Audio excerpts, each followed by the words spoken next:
마지막으로 시어머님이 저에게 그러셨죠. 본인 성격 하나 누르지 못해서 애들만 고생시킨다고.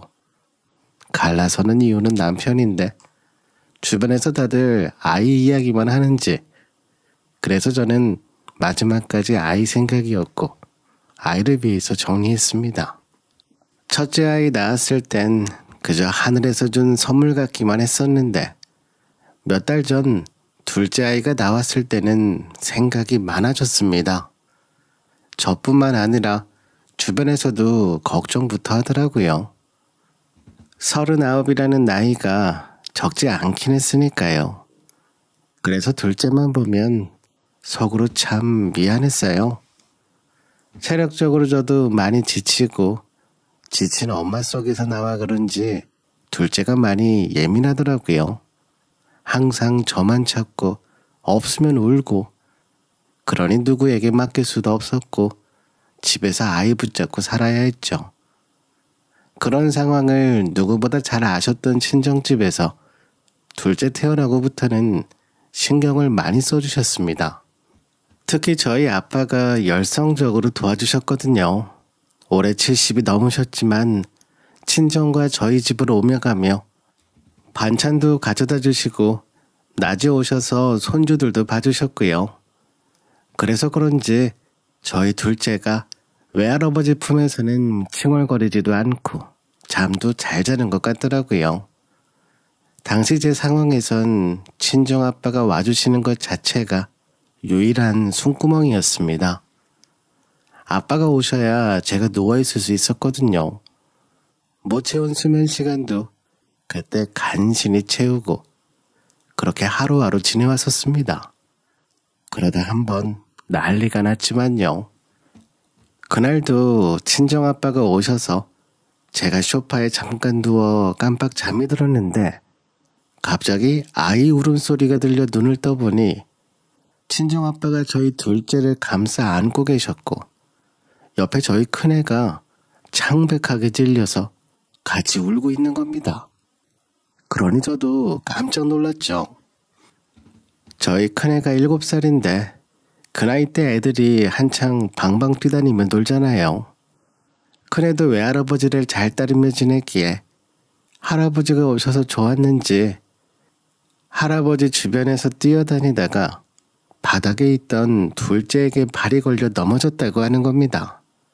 친정아빠는 떨리는 손으로 둘째 이곳저곳을 살펴보시느라 정신이 없어 보이셨어요. 제가 옆에서 괜찮다고 계속 말씀드렸는데도 친정아빠는 둘째 머리를 쓰다듬으시며 어찌할 바를 몰라 하시는 것 같았습니다. 그날 충격이 크셨던 것 같더라고요. 아빠는 계속 본인 탓이라 하셨지만 누가 그걸 예측했겠나요?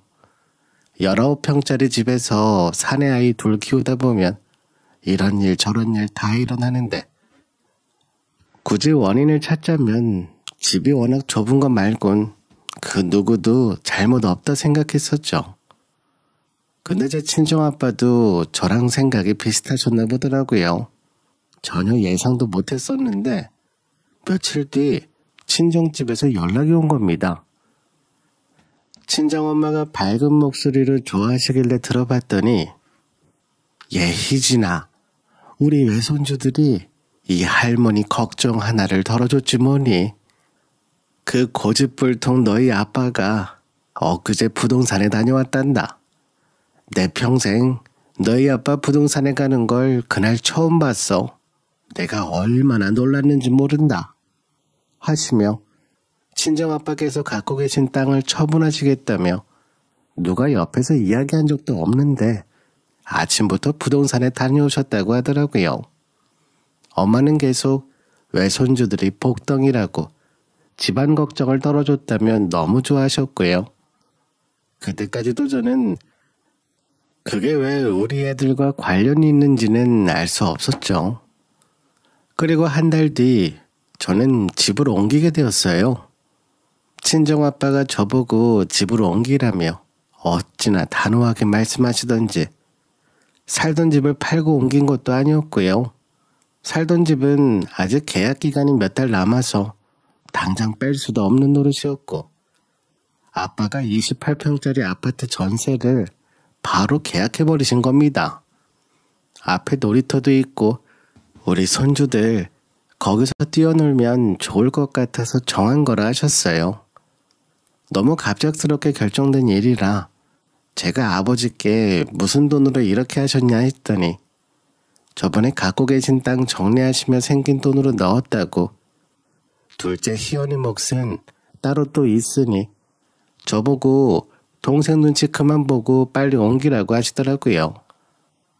그날 곧바로 남편에게 이야기도 해봤는데 남편은 넙죽 절까지 올리며 감사하다고 하는 겁니다.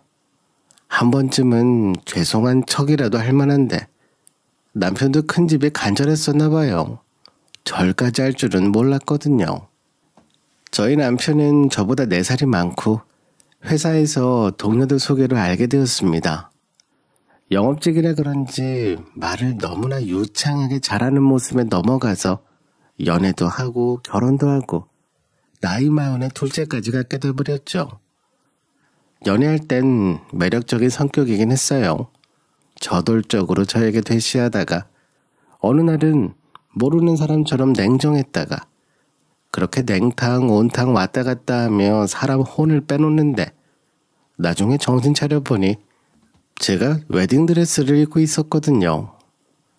잘할 때는 정말 한없이 잘해주는 성격이라 둘째 갖게 된 이유도 제가 장염 걸려 일주일을 집에 누워있어야만 했던 적이 있었는데 옆에서 지극정성으로 돌봐주는 모습에 정신이 팔려서 그렇게 둘째가 생겨버린 거였거든요. 친정아빠가 마련해 주신 아파트에 갔을 때도 어찌나 좋다고 행복해하던지 다른 집 남자들이었다면 자존심 부리며 한마디 했을 법도 한데 그런 거 전혀 없이 보자마자 친정아빠께 넙죽 절까지 올리며 그러는 겁니다. 앞으로 제 남은 인생의 롤모델은 바로 장인어른이십니다. 이렇게 훌륭하신 어른과 가족으로 지낼 수 있다는 사실이 너무 감사하고 행운 같아요. 하면서 남편이 눈시울까지 붉어지며 이야기하는데 저야 뭐 자주 본 모습이라 익숙하지만 친정아빠는 많이 놀라시는 것 같았습니다. 예전에 저도 처음엔 그랬으니까요. 예전에 살던 집은 일단 빈집으로 두기로 했고 남편이 빠른 시일 내에 들어올 사람을 구해보겠다며 자기만 믿으라고 하길래 일단 알겠다고 하고 저는 이사 준비에만 신경 썼어요. 그렇게 일주일 내내 짐 정리하며 이사를 마쳤고 남편은 새로운 집이 너무 마음에 드는지 시댁 가족들을 돌아가며 불렀습니다. 아주버님네 식구들도 한번 찾아왔었고 시어머님도 오셨다가 주말 내내 계셨고요. 자리가 사람을 만드는 것처럼 집이 그 가정의 분위기를 바꾼다며 남편만큼이나 시어머님도 좋아하시는 것 같았습니다. 근데 너무 마음에 드셨나 봐요. 그대로 참 자주 오시더라고요. 예전 집에서는 단 하루도 머물다 가신 적 없으셨는데 옮긴 집은 무척이나 자주 찾아오셨습니다. 그 덕분에 저희 친정아빠가 밀려나는 분위기였어요. 당연히 저도 옆에서 그걸 보는 마음이 편치 않았습니다. 우리 아빠가 고생해서 모은 돈으로 저에게 해주신 건데 손주들 사랑하는 마음으로 해주신 공간에 다른 사람들이 자꾸 찾아오는 게 탐탁지 않았죠. 저희가 방 3개짜리 집이었는데 남편과 제가 쓰는 방 하나, 큰애가 쓰는 방 하나, 그리고 아이 방 하나를 이렇게 계획했었거든요. 방이 크게 잘 나와서 나중에 애들 학교 보내도 충분히 지낼만 할 것 같아서 애초에 그리 나눠놨었는데 우리 둘째 방에 자꾸 다른 사람들이 머물다 가기 시작하더라고요. 한 번은 아주버님이 남편과 술 먹고 와서 자고 갔고 그 뒤로는 시어머님이 혼자 쓰셨고요. 그래도 초반에는 제가 많이 참고 넘겨줬습니다. 새 집으로 오니까 남편도 저렇게 풀어야 할 것 같아서 배려해줬었거든요. 그러다 하루는 시어머님 때문에 친정아빠와 약속까지 밀어버리게 되자 제가 남편에게 그랬어요. 어머님 오시는 문제를 이야기하기 시작했죠. 여보, 어머님 말이야. 요즘 들어 너무 자주 오시는 것 같아 그런데 당신 중간에서 좀 말려줄 수는 없어? 오셔서 잠만 주무시다가 가시는데 그럴 거면 편하게 어머님 집에서 쉬시면 되는 거잖아. 그러자 남편이 저보고 미안하다며 미처 신경 못 쓰고 있었다고 어머님께 이야기해본다고 하더라고요. 그래서 알겠다 하고 그날은 넘겼죠. 근데 어머님이 계속 오시는 겁니다. 오전 10시에 오셨다가 남편 퇴근하는 걸 보고 집에 들어가시더라고요. 그렇다고 손주들하고 놀아주시는 것도 아니고 거실에서 TV만 보다가 가시는 겁니다. 그래서 남편에게 다시 이야기했죠. 왜 자꾸 오시는지 모르겠다고, 너무 불편하다고 신경질적으로 이야기했더니 남편 눈빛이 확 바뀌면서 저한테 그러더라고요. 근데 아무리 그래도 당신한테 시어머니인데 말이 좀 심한 것 같은데? 집에 혼자 계시기 적적하시니까 애들 얼굴도 볼 겸해서 오신 거지. 예전 집에서야 워낙 좁고 정신없으니 어머님이 참고 안 오셨던 거고 새 집으로 이사 오고 이러셔서 당신이 보기엔 그럴 수 있는데 난 사실 그런 것도 서운하긴 서운하네. 내가 언제까지 웃고 살아줘야 하는지 원. 이러며 저한테 그동안 자기가 참고 살았다는 등 이상한 소리를 자꾸 하는 겁니다. 대체 본인이 참고 살아야 했던 게 뭐가 있는지 그래서 제가 물었죠. 그동안 뭘 그렇게 참고 살았는지 어디 한번 이야기나 해보라고. 자꾸 마음에 쌓아두지 말고 어디 한번 풀어보라고 했습니다. 그러자 남편은 됐다. 내가 말해서 뭐해. 이미 다 지난 일인데 내가 뭐 여자들처럼 시시콜콜 하나하나 다 트집 잡고 말하고 그렇게 살았으면 진작에 다 뒤집어졌어. 됐고 당신 마음 잘 알겠으니까 내가 엄마한테 다시 이야기할게.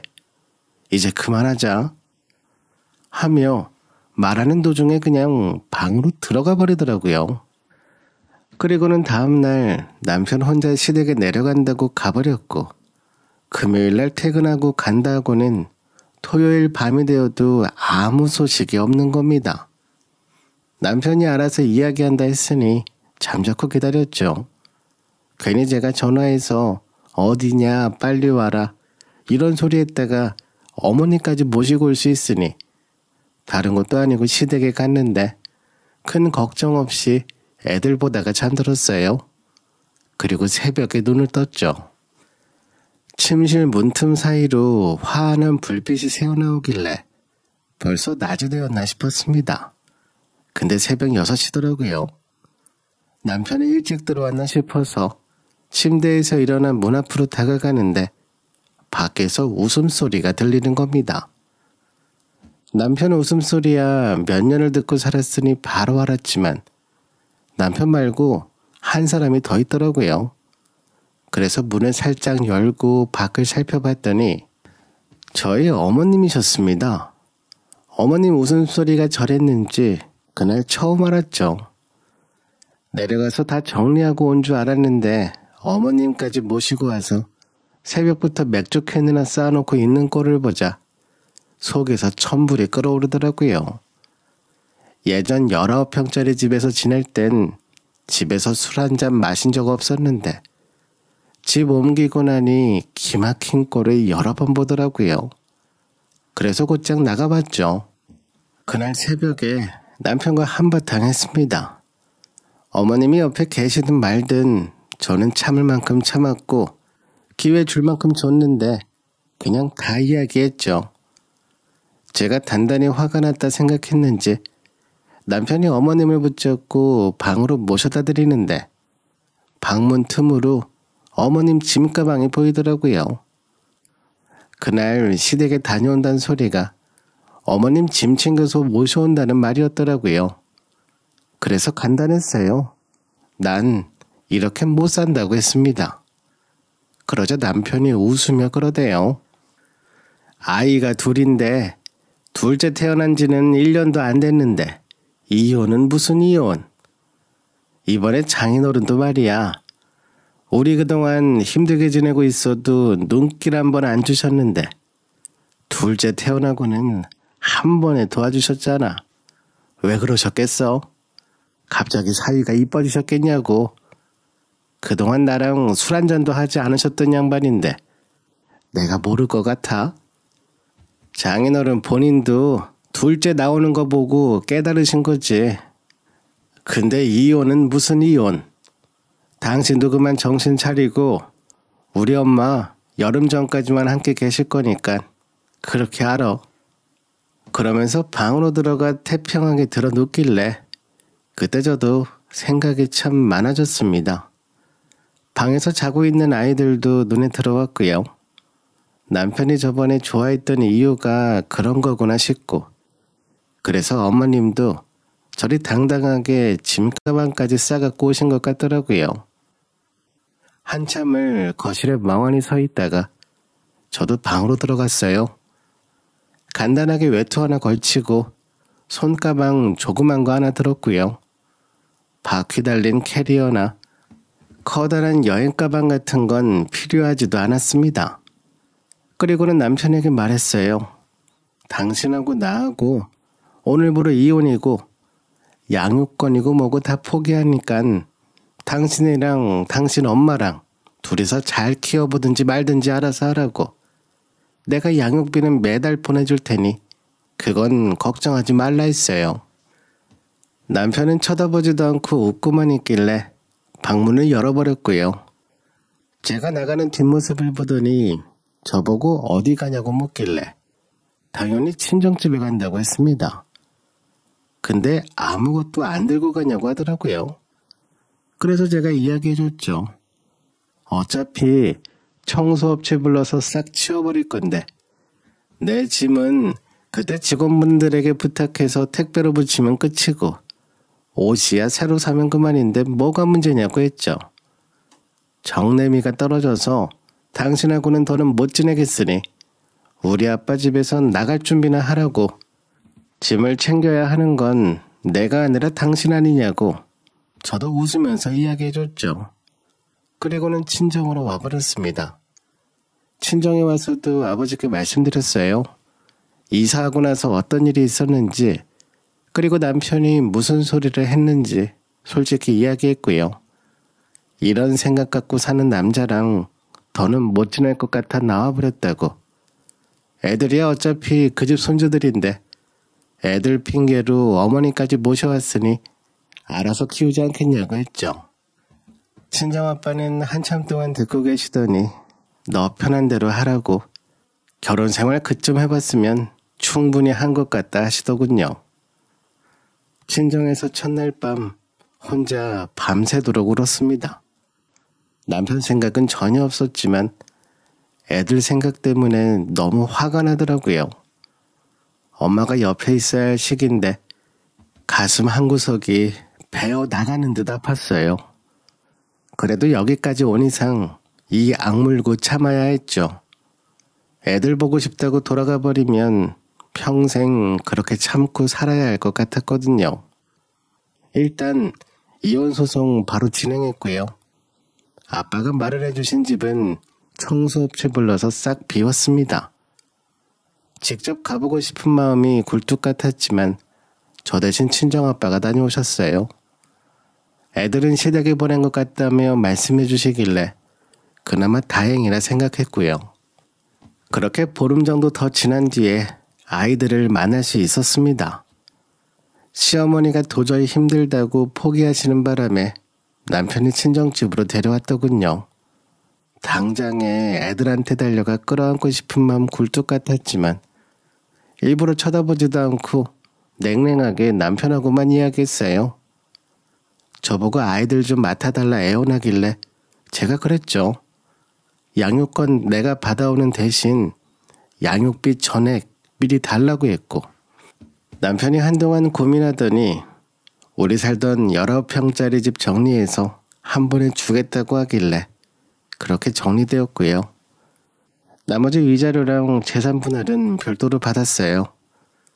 새로 옮겼던 집은 친정아빠 소유니 재산 분할과는 아무 상관이 없었기에 실제로 남편이 가져간 건 거의 없는 듯 했습니다. 시어머님이 손주들 이야기하시며 여기서 멈추면 되돌릴 수 있다고 하셨지만 아이들이 제 인생 대신 살아줄 수도 없잖아요. 물론 미안하긴 하지만 그만큼 제가 더 노력하겠다 마음먹고 이혼 소송 그대로 진행했습니다. 지금은 시댁 근처에 집을 얻어 애들과 함께 지내고 있습니다. 남편은 시댁에 들어가 지낸다고 전해 듣긴 했었는데 앞으로 또 볼 일이 있을까 싶습니다. 제가 찾을 일은 없을 것 같네요. 저희 둘째 초등학교에만 들어가면 친정아빠 가게에 나가 일을 배우려고요. 주변에서 저보고 이기적이라고 손가락질해도 이제 그만 신경 쓰려고요. 앞으로 더 이기적으로 열심히 지내보려고 합니다. 제 이야기 들어주셔서 감사합니다. 오늘도 저희 채널에 와주셔서 감사드립니다.